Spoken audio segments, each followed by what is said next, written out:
Nobody can disagree without spitting at each other. I remember a time when I was able to sit down, have a beer at the bar with someone I disagreed with. Now, people do not listen.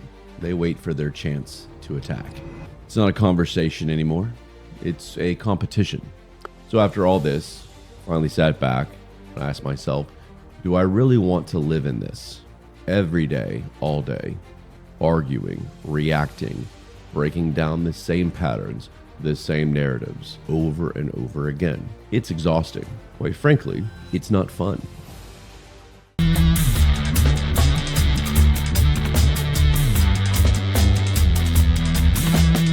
Welcome to Stay in the Fray podcast. I'm your host, Ryan. This is where headlines get hit hard, hypocrisy gets shredded, and the absurd are laughed at. If you want comfort, this isn't your place. If you want blunt and unfiltered, I'm your guy. Join me in the fray. All you gotta do is just listen up. All right, guys. I think I'm done. Not with the podcast. Don't worry. I still love to talk. Anybody that knows me knows that. I'm not going anywhere. I am just done doing it the same way I've been doing it for a while now. For the last, year and a half, I've been deep in politics, current events, culture wars, all of it. I have no regrets. I'll start there. This is not an I was wrong episode in any way. I meant what I said. I still believe all the things that I said. And when I've made mistakes in the past, I've owned it. But I've said it all, calling out the same narrative as it's applied to every geopolitical and domestic issue every single day. I don't need to say it to you people 400 more times when everything happens each day. Sometimes I feel like I need to, but I don't. This episode, this is me taking a step back and assessing. I needed to figure out what I actually enjoy doing with all of this. Honestly, it's pretty easy to sum up. I need laughter. Nobody laughs anymore. It's everybody's offended. It's gotten maybe a little bit better in the last year or so, but there's still so many people who have to walk on eggshells around some of you in the name of virtue. I want to talk about things that make you think, things that maybe you don't know, fun stuff, but things that make you fucking laugh. The news, stories, things that we don't hear about anymore because everything gets dragged back into politics. We used to do this kind of stuff on the show, and I want to get back to it. Perhaps this can become a place where you come to get away from all the politics, ironically. I dove in, and now I want to dive back, to hop back out, and I want you guys to come with me instead of just getting smothered by it all. Allow me to explain. This is Stay in the Fray podcast. Let's roll. So here's one of the main problems right now, especially here in the U.S. I've talked about it a lot. Nobody can disagree on something without spitting at each other. I remember a time when I was able to sit down, have a beer at the bar with someone who I disagreed with mostly. We talk about it, we go back and forth a little bit, laugh about things, and maybe we'd even find a few things where we're like, yeah, you know what? I kind of see your point. We clink the bottles together, cheers, chuckle, and move on. Now, people do not listen. They wait. They wait for their chance to attack. It's not a conversation anymore. It's a competition. And I will own my part of that. I spent way too much time, of the little time that I have, arguing with you people. Hours and hours, just going back and forth. It always ends in name calling and feeling an anger that is not healthy. I always thought it was as if I was going to call somebody a piece of shit, and all of a sudden they were going to go, wow, you know what? Ryan's right. maybe I should check this guy out some more. Some people, for some reason, they just love that type of interaction. I swear they wake up salivating, excited to jump online and troll away. That's not me. It's been a lot better now since I decided to cut the troll cord and try my hardest not to even read the comments. But I don't want to miss the good ones, and I don't want to miss the people who want good, solid discussion. So sometimes I find myself glancing at something I shouldn't. But it was all on me, I admit it, for allowing it to get to that point. I should have known better, and I'm owning that. I got hooked. I am done now. I'm done wasting energy on people who are not worth the hassle, and I encourage you to do the same if you find yourself in this situation. Because at some point you realize you're not actually having conversations anymore.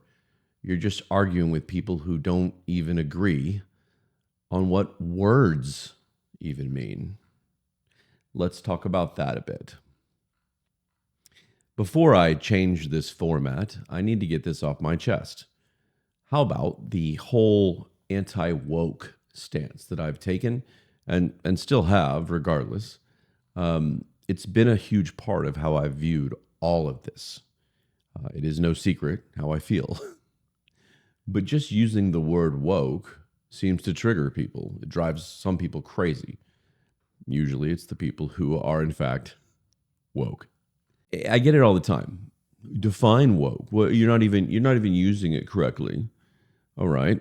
Well, I can do that for you. Let's define it.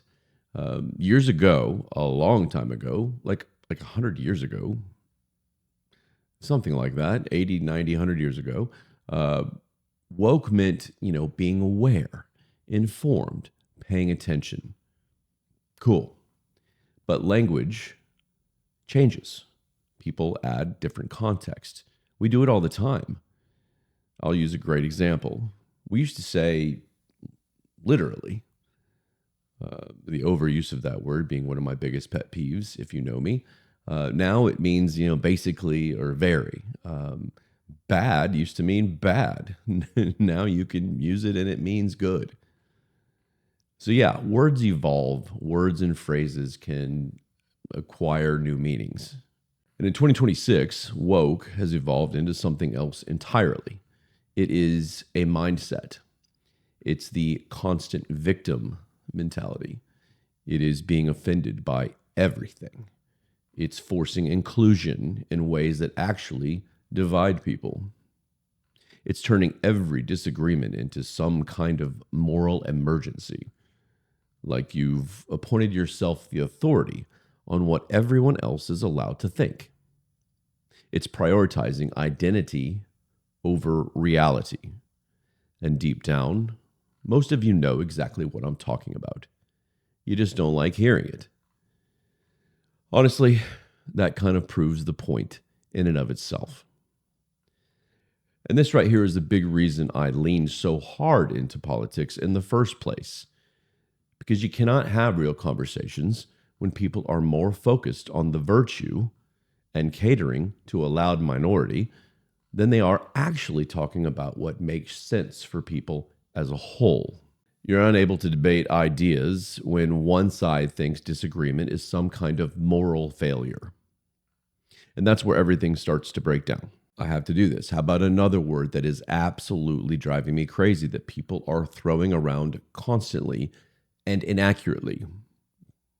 This one may make me the most enraged. It's not as annoying, but it's definitely angering. Fascism.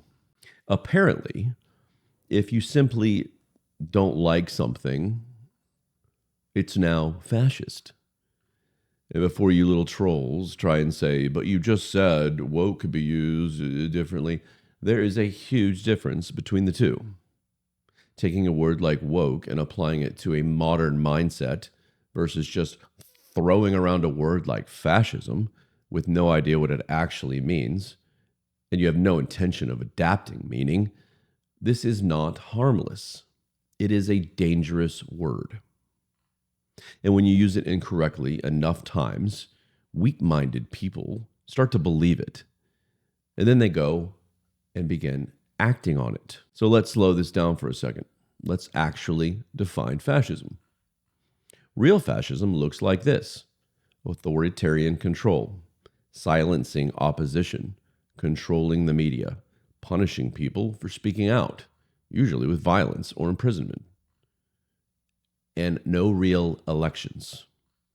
All right, some of you are chomping at the bit to try and compare this country to all of those things. But we'll take that definition and apply it to the reality, and not the orange man bad version of reality, actual reality. It falls apart pretty quickly. You do not have to like the president, but at least know what words mean. Silencing political opponents. That's all they tried to do with Donald Trump. Years of investigations, narratives, trying to bury him. How about the fake Russian hoax? And yeah, when things escalate to the point of violence, attempts on his life, that should concern everyone, no matter what side you're on.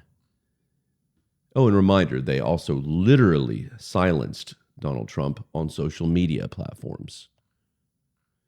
How about controlling the media? This is where you lose me, people. I know you don't have much ammo overall, but having late night hosts say dumb things, or other late night hosts losing money or ratings, or people facing backlash, that is not media control. That's called consequences and a free market. Media control is when the government decides what can and cannot be said. Media control is when opposing voices disappear. And until someone has legitimate proof that that is happening here in the US, it's just more false rhetoric. And if anything, we've got the opposite problem. 90% of the media criticizes the president every single day. Nothing happens to them, except maybe Trump calling them out on his social media accounts. That is not suppression. That is actually freedom. What about punishing people for speaking out? Let's look at actual regimes.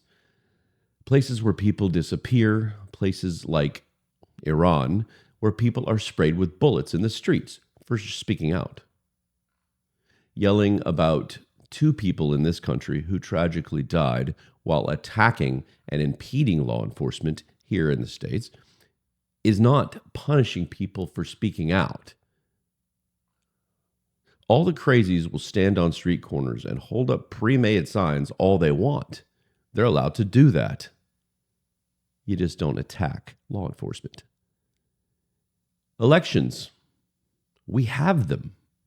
We argue about them. We question them. We debate them, especially about voter ID these days. But we have them.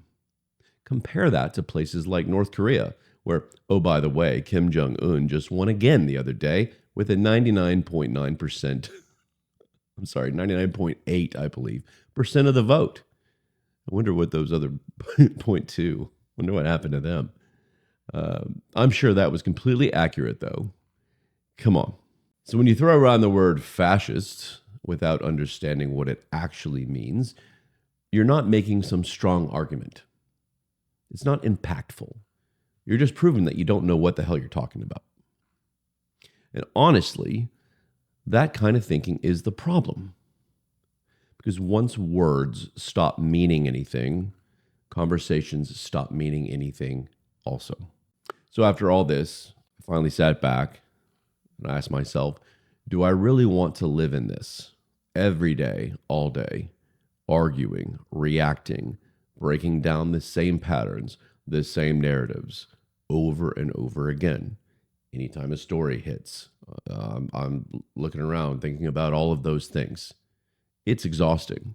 Quite frankly, it's not fun. I'll admit that. It is so monotonous at this point.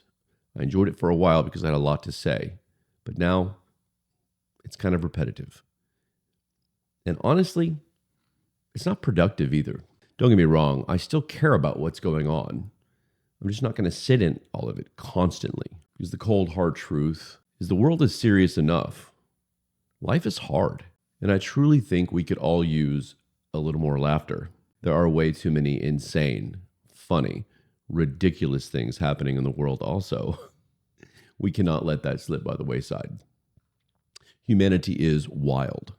People alone are worth the analysis. And that's what I want to get back to. We used to do that here. It was great. We told all sorts of wild stories about things you never heard before, just different ways that people had, tragedies and spooky stuff and ancient beliefs. And I mean, all this kind of, it was great. Human behavior, things that usually made you laugh and go, what the fuck? I miss that. It'll be the same blunt voice, just a better time. And yeah, I'll speak on the rumor that Trey may or may not come back. I lost him once, and I'm going to try not to do it again when it comes to this show. Honestly, that was the best version of the podcast. We just had fun. We reacted to each other, and I thought there was a brilliance there. We built something, and it was going somewhere. And I'll take responsibility for being sucked into the politics part of it. It was a lot more fun before all that hit. He and I became smarter by learning all that stupid shit, laughing at it. We are filled with random facts and knowledge because of it. That is the balance that I want. That's what I want this to be again. So no, this is not me stepping away. This is me leveling it up. And trust me, humanity gives us plenty to work with. So let's have some fucking fun again, shall we? And hey, if you're disappointed that I'm not going to sit here and yell at people about politics every week again, let me know. It would mean a lot to me to know that you actually got something from it, or that it made an impact in some way. And perhaps there's some sort of, mini clip or something I can do if there's a topic you'd like to hear me, in my opinion, on. But I have a feeling a lot of you are ready for this next version of the Fray. Give it a shot. Come enjoy the ride. Either way, however it ends up going, whatever the specific path is, it's going to be fun. I can promise you that much. So stay sharp, stay laughing, stay unfiltered, stay in the fray. See you guys soon. Love you. All you gotta do is just listen up.